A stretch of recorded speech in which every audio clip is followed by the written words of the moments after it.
Germany, but they were Jewish. Yes. They couldn't go back to Germany. So they were sent only to England. To England, of course.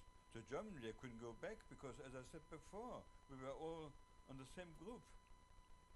All right, so now tell me what happened. What was your experience in the Australian Army? How long were you in the Army in Australia? I think about 3 years. Was there any anti-Semitism in the Army? No, we were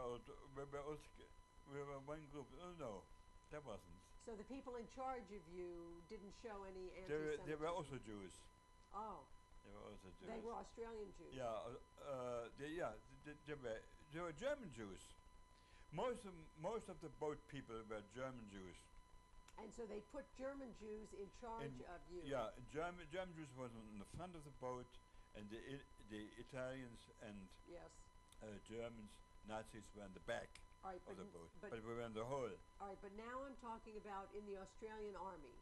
After you were in prison in the 2 camps in Australia, you joined the Australian Army, and you were only with other Germans in the Army. Exactly, right? we were all together.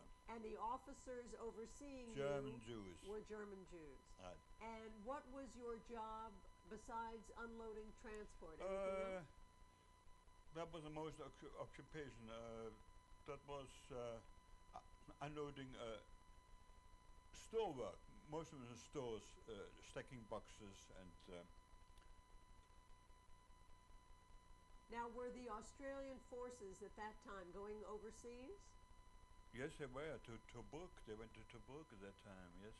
But there was no question of your not ours. going. Not ours. We didn't participate in any war. We were in the army, but we were within the mainland. And a separate unit. corps. Yeah. Unit. And for how long did you stay in the army? I was discharged in 1945. I was about 3 years in the army. And did you ever move up in rank? No. No? No. Do you have any particular memories or recollections of that time in the army? I had a girlfriend there in Melbourne. Tell us about the girlfriend. Well, her name was Phoebe. Yes. And was she Jewish? Yeah, she was Jewish. How did you meet her? At a dance, Jewish. They have many Jewish dances at that time. Incidentally, at that time I was stationed in Melbourne. Yeah. And we had many Jews. In fact, one day our captain collected all of us. We went to a synagogue on Shabbos. I remember that. So I went to Jewish dances, and we had a canteen there. And after discharge, I went to Sydney. Tell me about the Jewish life in Melbourne. Was it different from what the Jewish life in Germany or England had been? Well, it's a different ball game. It's Jews in Melbourne. How can I say? They're very they're sticking together. Yes. More. Were they very observant? I would say so, but as I said, in the army you don't get much contact with outside German people. One Shabbos I was invited to a Jewish family outside. It was quite nice, quite acceptable. Yes.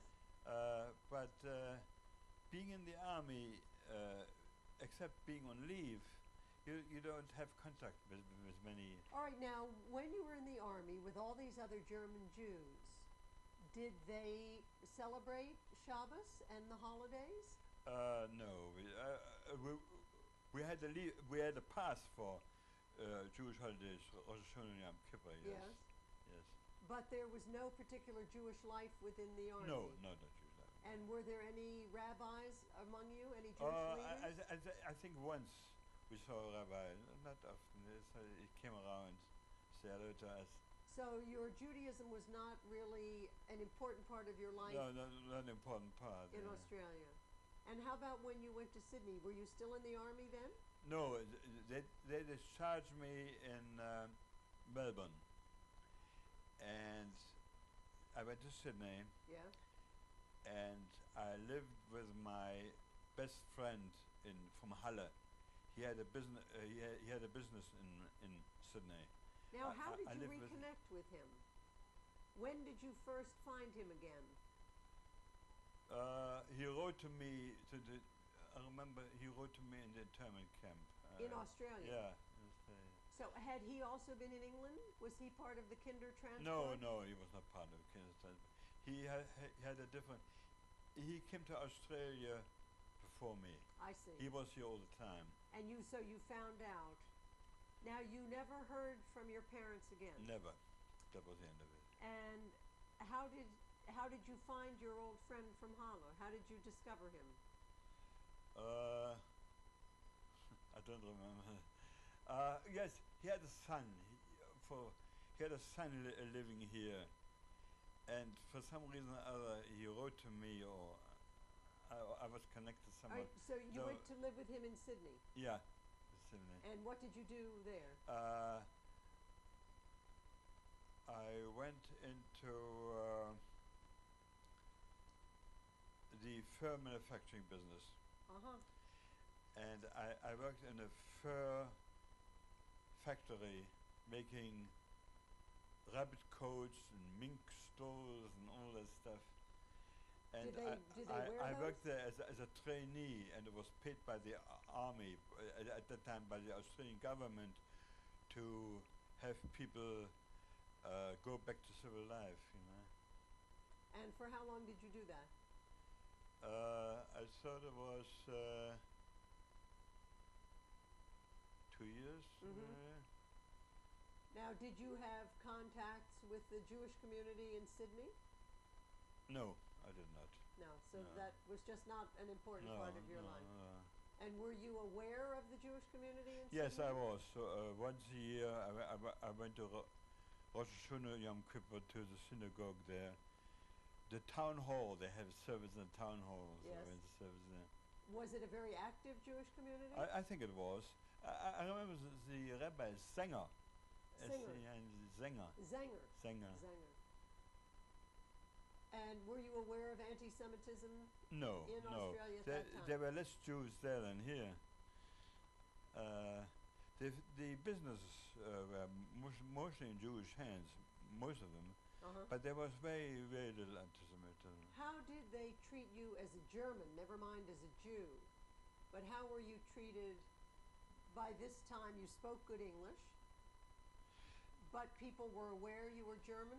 Well, you have make a difference between German and Jewish. German is a nationality.